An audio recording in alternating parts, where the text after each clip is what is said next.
This video is a continuation on how to find the sum of non-geometric series. Before you continue watching this video, I would like you to watch my previous video on how to find the sum of non-geometric series. Okay, now let us continue by finding the sum of the given series, the series of 2n plus 1 all over n squared plus n to the power 2.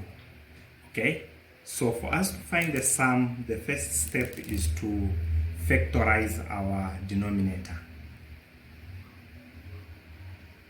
Now, simplifying the denominator, we are going to get that 2n plus 1 all over n squared plus 2 to the power 2 will be equal to 2n plus 1 all over, factorizing the what is inside the bracket, we get n open bracket n plus 1 close bracket to the power 2. Okay, now simplifying this further, we are going to get 2n plus 1 all over 2 squared open bracket n plus 1 to the power 2. This is by applying the power 2 on each factor inside the bracket there. Okay, now this is the simplified form of our sequence in the series. Okay, now once we have factorized the denominator, we decompose our sequence an into partial fractions. Okay, we decompose our our sequence an into partial fractions. Now let us do that. So it will follow that 2n plus 1 all over n squared open bracket n plus 1 to the power 2 will be equal to the sum of a over n plus b over n squared plus c over n plus 1 plus d over n plus 1 to the power 2. This is because we have repeating linear factors. N squared, it's a linear repeating linear factor, and also n plus 1 to the power 2, it's a repeating linear factor. So it's a over n to the power 1 plus b over n to the power 2 plus c over what is inside the bracket n plus 1 to the power 1 plus d of the same bracket to the power 2. Okay, then once we have transformed our sequence into the sum of the partial sum, into the partial sums, we find the value of a, b, c, and d. Okay, now trying to solve for a, b, c, and d, it will follow that 2n plus 1 will be equal to a, n open bracket n plus 1 to the power 2 plus b n plus 1 to the power 2 plus c n squared open bracket n plus 1 plus d n squared. Okay, so the idea is that we expand the brackets, okay, and group like terms together. The terms with n cubed, we group them together, and the terms with the n squared, terms with n to the power 1, and terms without n, we group them together and we factorize. Okay, so we will end up having 2n plus 1 being equal to a plus c, okay, bracket n cubed, plus 2a plus b plus c plus d bracket times n squared plus a plus 2b bracket n plus b. Okay, I just grouped the terms with like terms, and I factoring out the factors of n. Okay, then this means that we equate the coefficients, corresponding coefficients of n. Okay, meaning on our left here we have 2n plus 1. Okay, meaning the factors of n which that we have here, it's only this term 2n, meaning we don't have any squared, we do not have any cubed.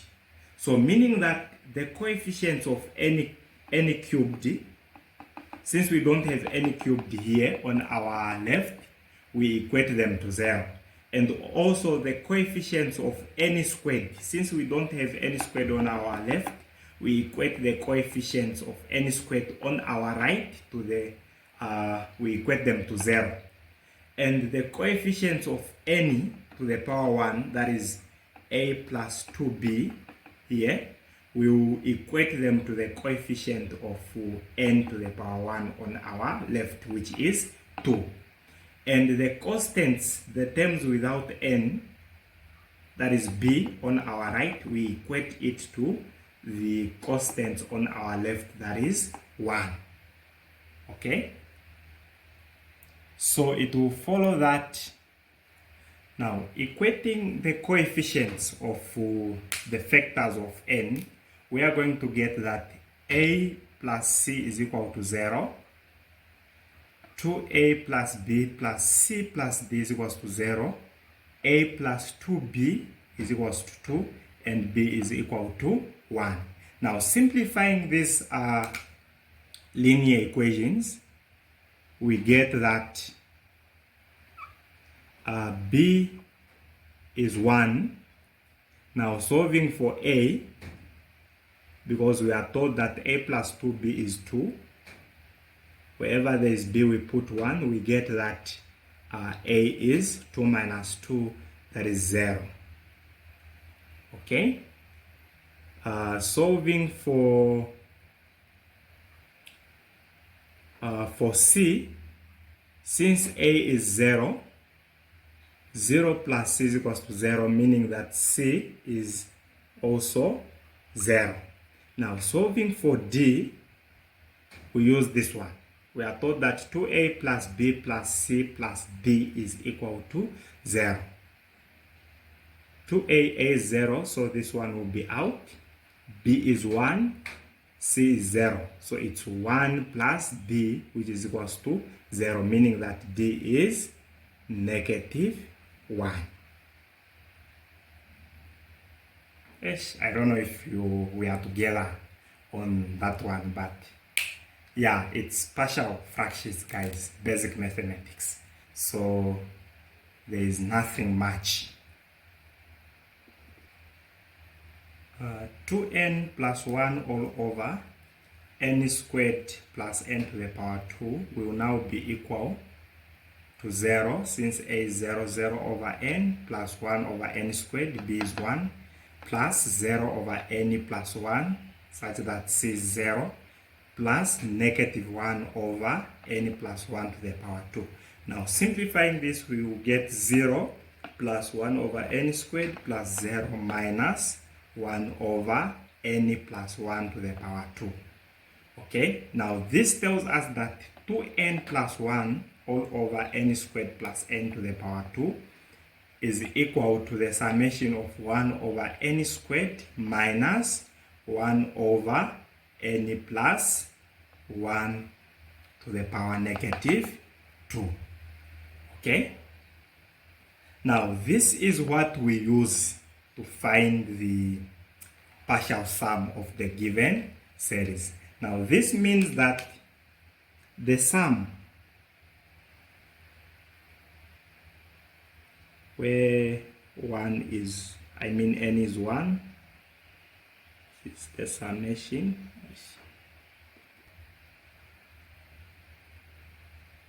The sum of 2n plus 1 all over n squared plus 1 to the power 2 will now be equal to the summation of the series of 1 over n squared minus 1 over n plus 1 to the power 2. So for us to find the partial sum, we will list the first few terms of this series and the last few terms of the same series. Okay? So it will follow that. So 2n plus 1 all over n squared plus 1 to the power 2 will now be equal to the summation of 1 over n squared plus 1 to the power 2 minus 1 over n plus 1 to the power 2. So for us to find the partial sum, we will list the first few terms of this series and the last few terms of the same series. Okay? So it will follow that that will be our partial sum of the series. Okay, now to find the first term, you plug in 1, since we are told n is equals to 1 to infinity.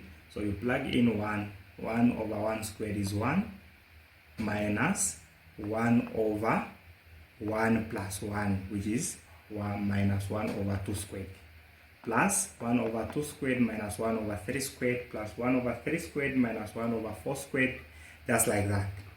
So these are the first few terms of the series. So this will be plus dot dot, meaning the 3 dots here, it means we have omitted some of the terms of this series.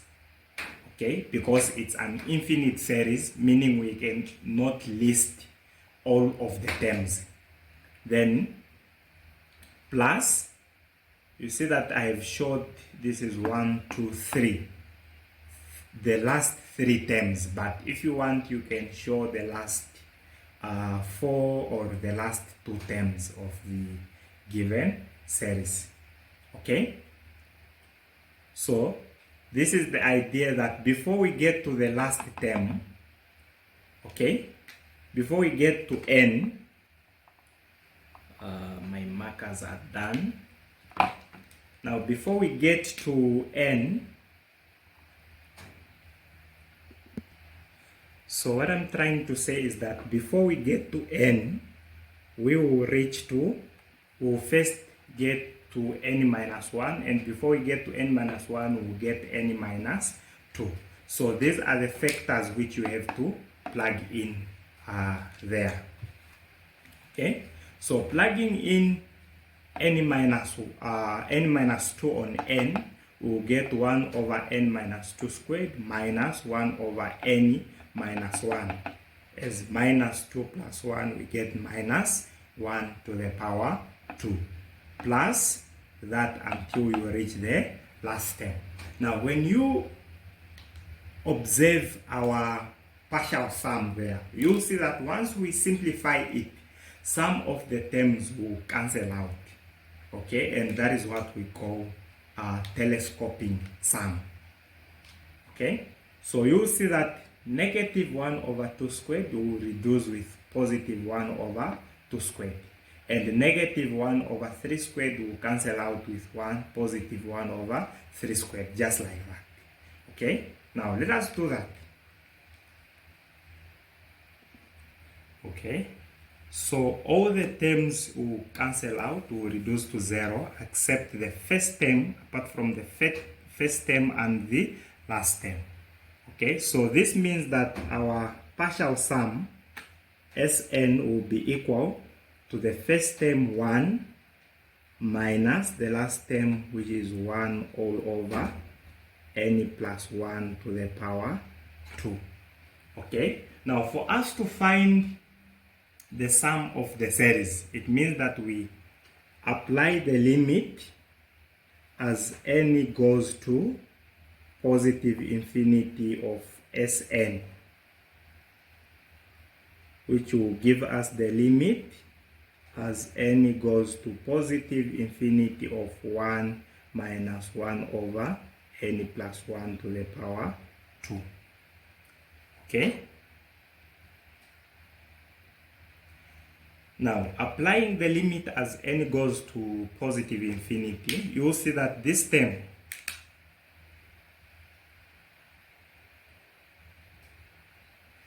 the term 1 minus n plus 1 to the power 2, this term is bottom heavy, meaning that when n goes to infinity, the denominator n plus 1 to the power 2 will go to positive infinity. In other words, it will become bigger and bigger and bigger. Now when something bigger goes into 1 and you continue making it bigger, then you see that the answer will be approaching 0. It will be getting smaller and smaller and smaller. So the limit here will be 1 minus 0, which is equal to 1.